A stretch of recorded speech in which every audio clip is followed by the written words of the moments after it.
The photographer who shot Johnny Cash's final portrait session captured something in that darkened studio that he was ordered to never publish.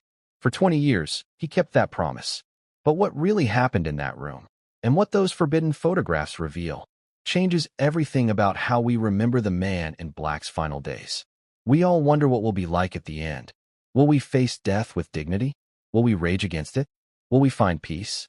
For acclaimed music photographer David Chun, those questions became devastatingly real on August 21, 2003, the day he was hired to shoot what would become Johnny Cash's final professional portrait session.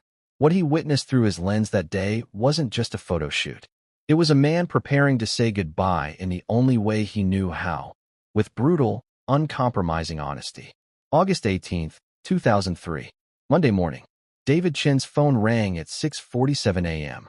He'd been a music photographer for 15 years, shot everyone from Bruce Springsteen to Radiohead.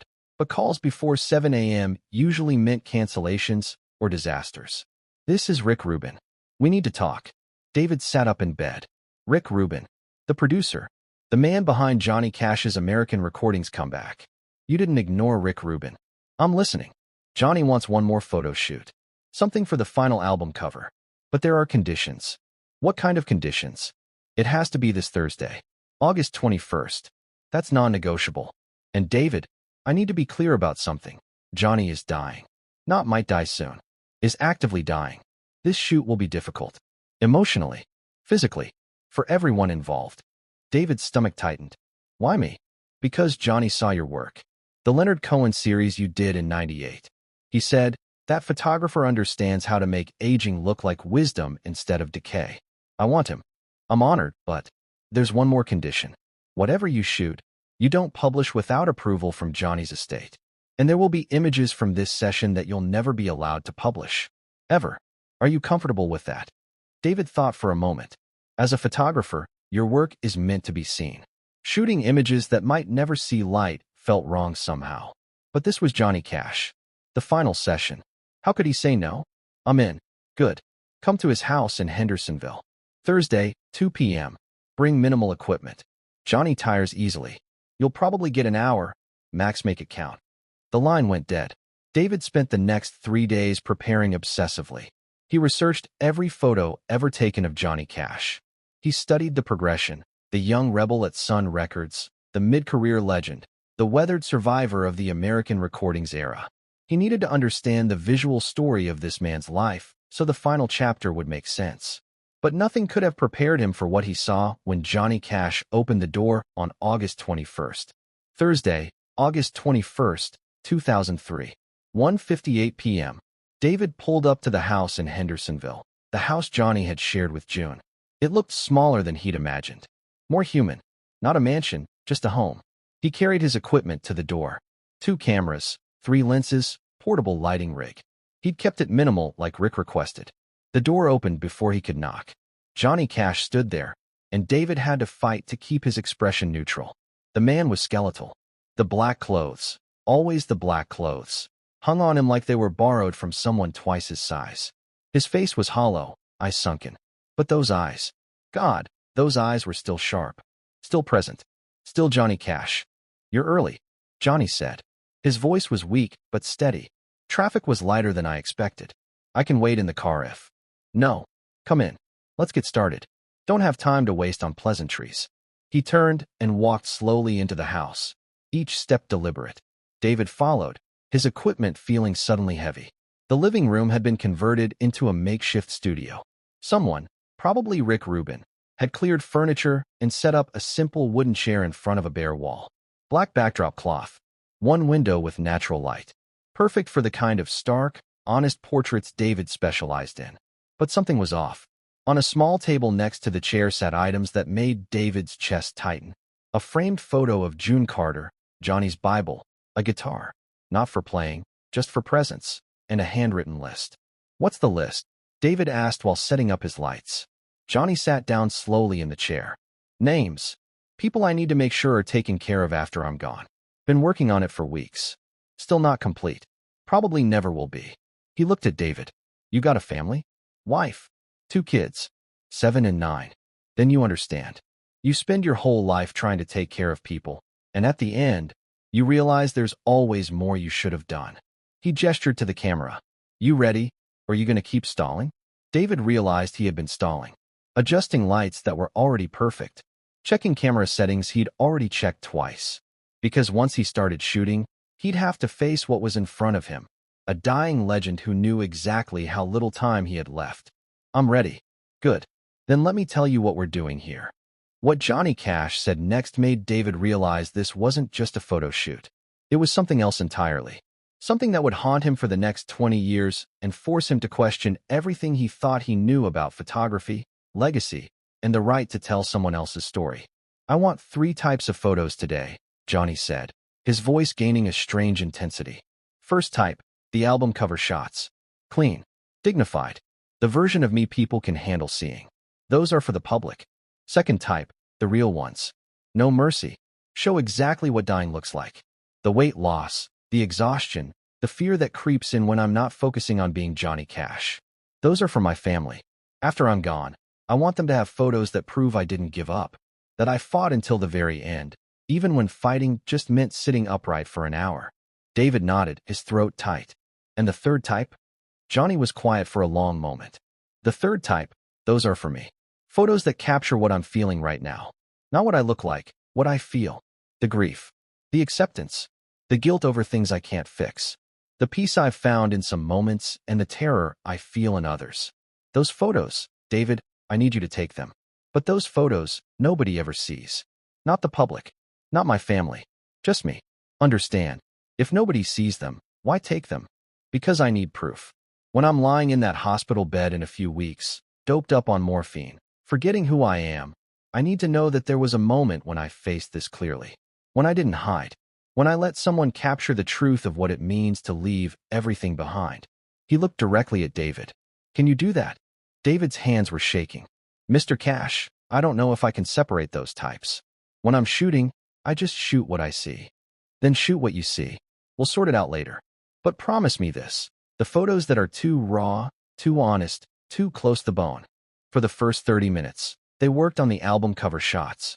David directed Johnny through standard poses, sitting forward, hands clasped, looking at the camera, looking away, the classic portraiture that had defined music photography for decades. But even these clean shots were devastating. Johnny's weight loss made his face look like a skull covered in weathered leather. His hands, those huge hands that had played guitar for 50 years, looked fragile, almost translucent. Between shots, Johnny would close his eyes and rest, his breathing labored. Rick Rubin was there, sitting in the corner, watching, not directing, just present, like a witness at something sacred and terrible. Talk to me while you shoot, Johnny said suddenly. Tell me about your kids. David, startled, kept shooting while he talked. Michael's 7, wants to be an astronaut. Sarah's 9. She plays piano, drove her crazy learning chopsticks, but now she's obsessed. They know you're here? Yeah. Michael asked if I was going to meet the man in black. I told him yes. He made me promise to tell you he thinks you're cool. Johnny smiled. A real smile, the first one David had seen. Tell Michael that Johnny Cash thinks astronauts are cool. And tell Sarah to keep playing piano. World needs more music, especially music made by people who had to fight to learn it. David captured that smile. That genuine moment of warmth. Those photos would eventually become the album cover for American V, 100 Highways. But they weren't the photos that would haunt him. Okay, Johnny said after 45 minutes. That's enough of the nice stuff.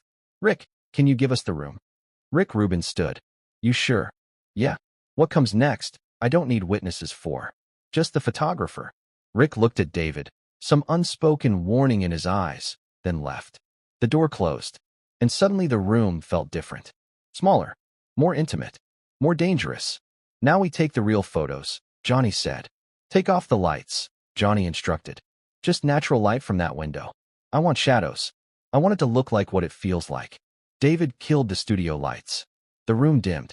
Johnny was half in shadow now, the afternoon sun cutting across his face at an angle that made him look ancient. Don't tell me how to pose. Just shoot. I'm going to stop performing now. Stop being Johnny Cash. And you're going to capture what's left. What happened next was the most intense photography session of David's life. Johnny stopped maintaining his posture. His shoulders slumped. His face sagged. He looked down at his hands and started crying. Not sobbing, just quiet tears streaming down his face. David shot it all. The grief, the exhaustion, the raw, unfiltered humanity of a man who'd spent 50 years being larger than life and was now just small, tired, human. You know what the worst part is? Johnny said, still looking at his hands. It's not dying. It's leaving people behind. My kids, my grandkids, the musicians who depend on me, the prisoners who write me letters saying my music kept them alive. How do you make peace with abandoning all of them? David kept shooting. I don't think you're abandoning anyone. No? What do you call it when you die and leave them to figure out the rest without you? I call it being human. Nobody gets to stay forever, Mr. Cash.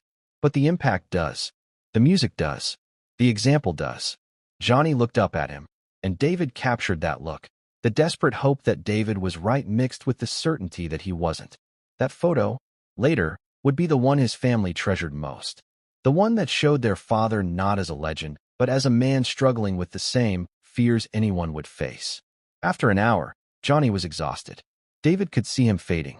But then Johnny said something that changed the entire trajectory of the shoot. I need to show you something. In the bedroom. Can you follow me?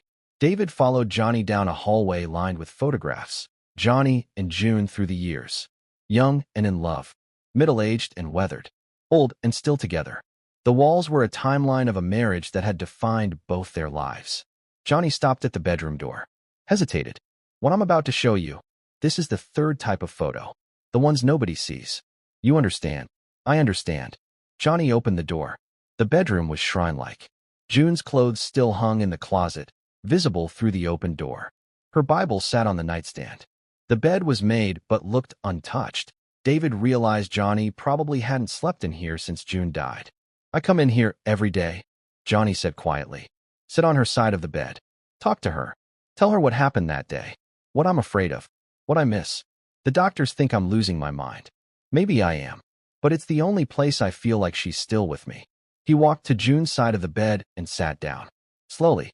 Carefully. Like he was afraid of disturbing something sacred. I want you to photograph this. Me. Here. In the room where we spent 40 years sleeping side by side. Me alone. Without her. This is what grief looks like. This is what loving someone for half a century and losing them looks like. David's eyes burned with tears, but he raised the camera. Johnny lay down on June's side of the bed, curled up, held her pillow, and wept. David shot it all. The vulnerable, devastating truth of a man who'd lost his wife and was counting down the days until he could join her. Hook number 6, The Forbidden Images. The photos David took in that bedroom were extraordinary, heartbreaking, raw beyond anything he'd ever captured. And the moment he finished shooting, Johnny sat up and said, "Those photos, they never get published. Not in my lifetime. Not after. My family doesn't need to see their father like this. The world doesn't need to see Johnny Cash like this. Those are just for me. Proof that I didn't pretend everything was fine. That I let myself feel it all." David nodded. "I'll mark them in the contact sheets. No publication. Ever. Thank you." Johnny stood slowly. "There's one more thing I need to photograph. But this one I don't even know if I can go through with it." Johnny led David back to the living room. He picked up the guitar that had been sitting there. Not his famous Martin, but an old acoustic that looked like it had been through hell. "This was the first guitar I ever owned. Bought it for $4 in 1944. I was 12 years old. Played it until my fingers bled. This guitar survived poverty, addiction, fame, everything. It's the only physical object I own that's been with me from the beginning." He held it gently, like a child. "I want you to photograph me putting it down. For the last time. Because I can't play anymore. My hands don't work right. My breath is too weak. This guitar that's been my companion for 60 years. I have to say goodbye to it. And I need proof that I did it with dignity. That I didn't just let it gather dust. That I consciously, deliberately, set it down and walked away." What David photographed next would become the image he thought about every single day for the next 20 years. The image that made him question the ethics of photography, the right to document suffering, and whether some moments are too sacred to capture.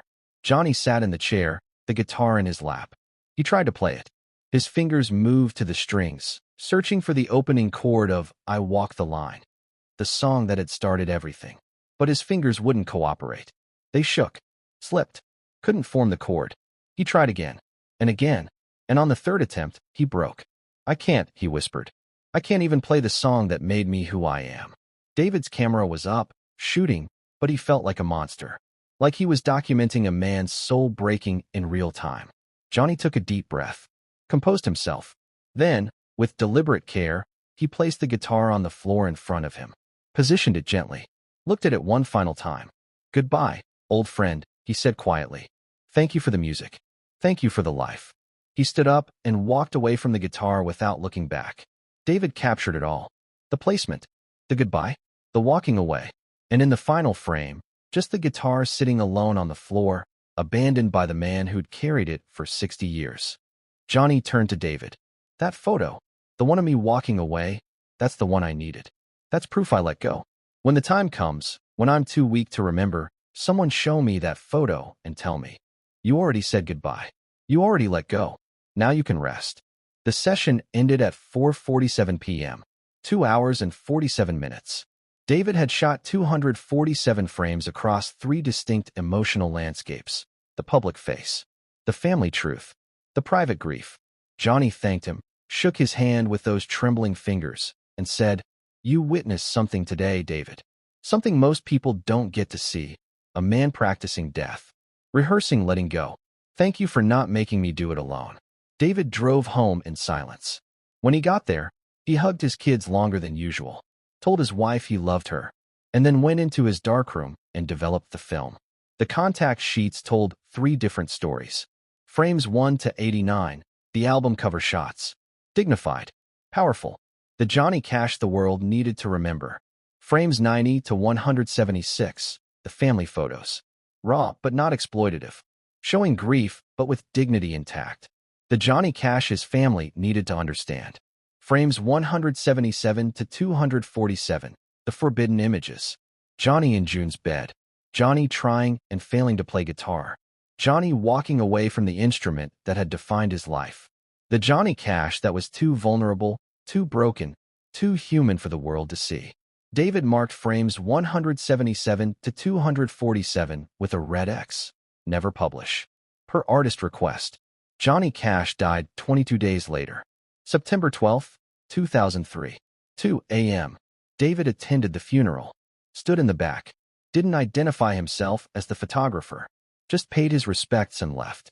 For 20 years, David kept his promise. The forbidden photographs stayed in a locked drawer in his studio. He never showed them to anyone. Never sold them. Never even looked at them after that initial development. Until 2023, 20 years after Johnny's death, when Rosanne Cash called him. "Mr. Chun, this is Rosanne Cash. I'm calling about the photo session you did with my father in August of 2003. David's heart stopped.